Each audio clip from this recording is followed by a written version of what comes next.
आपके सिर से ऊपर हो, उसी बेलपत्री के पौधे की पत्ती को लेना चाहिए।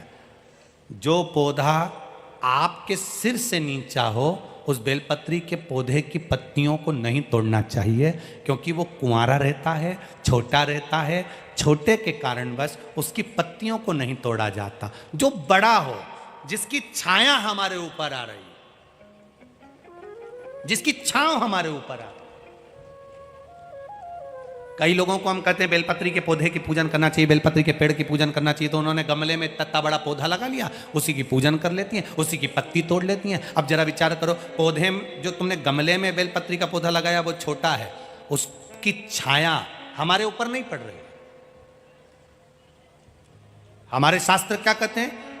वृक्ष की छाया हमारे ऊपर पड़ना चाहिए। हाँ, गमले में बेलपत्री का पौधा लगाओ, थोड़ा बड़ा कर लो, बड़ा होने के बाद उसको एकांत में जाकर कहीं जमीन पर लगा कर आ जाओ। वो पौधे को ध्यान रखो, बड़ा होता चले जाए, बड़ा होता चले जाए। रोड के किनारे पर, रोड की साइड में, शमशान जाने वाले रास्ते के किनारे पर बेलपत्री का पौधा लगा होना चाहिए। क्यों? अगर कोई भूल से भी मुर्दे को लेकर जा रहा है, शमशान लेकर जा रहा है, और बेलपत्री की छाया उस पर पड़ जाती है, तो उसका कल्याण हो जाता है, वो फिर जन्म नहीं लेता, उसकी मुक्ति हो जाती है, उसका मोक्ष हो जाता है, वो मुक्त हो गया, वो मोक्ष पा गया। शिव को प्रिय है पुष्प में आंक का पुष्प, जो आंकड़े का पुष्प होता है, शंकर को बड़ा प्रिय है। और दूसरे नंबर पर शंकर को प्रिय है शमी का पुष्प, बहुत ध्यान देना महाराज। तीसरे नंबर पर शंकर को प्रिय है महाराज सरसों का पुष्प।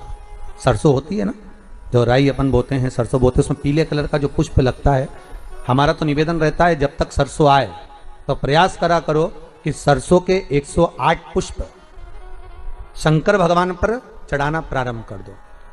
महाराज, ये पक्का है कि वर्ष भर कोई बड़ी बीमारी आपको घेर नहीं सकती, अगर सरसों के फूल शिव को चढ़ रहे हैं तो। और प्रयास करना कि सरसों का जो पुष्प होता है, सरसों का जो फूल होता है महाराज, अगर कोई व्यक्ति को किडनी या लीवर से जुड़ी हुई कोई तकलीफ होती है, या किसी व्यक्ति का एक्सीडेंट हो गया होता है और उसका कोई अंग रह गया हो, कोई शरीर का कोई भाग रह गया और वो काम नहीं कर रहा हो, जैसे किसी के पांव रह जाते हैं एक्सीडेंट के बाद, किसी का हाथ रह जाता है, या कोई अंग काम नहीं कर रहा हो, वहां ब्लड पहुंच नहीं रहा हो, वो जगह एकदम सुन्न हो गई हो, खाली पड़ गई हो, तो उसके लिए शिव महापुराण की कथा कहती है कि सरसों के पुष्प 11 शंकर जी के राइट भाग में, जहां शिव जी के गण दरवाजे के द्वारपाल मणिभद्र जिस जगह पर निवास करते हैं, कौन निवास करते हैं? मणिभद्र। शंकर जी के दरवाजे के द्वारपाल हैं मणिभद्र जी, तो मणिभद्र दरवाजे के द्वारपाल में राइट भाग में मणिभद्र जी विराजते हैं। मतलब राइट भाग कौन सा हुआ? जब आप मंदिर से बाहर निकलेंगे तो राइट भाग, मंदिर में प्रवेश करेंगे जब राइट नहीं होना चाहिए, आप मंदिर से जब जाएं तो राइट भाग। मतलब आप मंदिर से राइट से जाएंगे तो शंकर जी का भी राइट हो जाएगा, क्योंकि शिव जी ऐसे बैठे हैं तो शंकर जी का भी राइट हो गया, देवता उनका भी राइट हो गया, तो राइट भाग सीधा हाथ मणिभद्र जी का स्थान।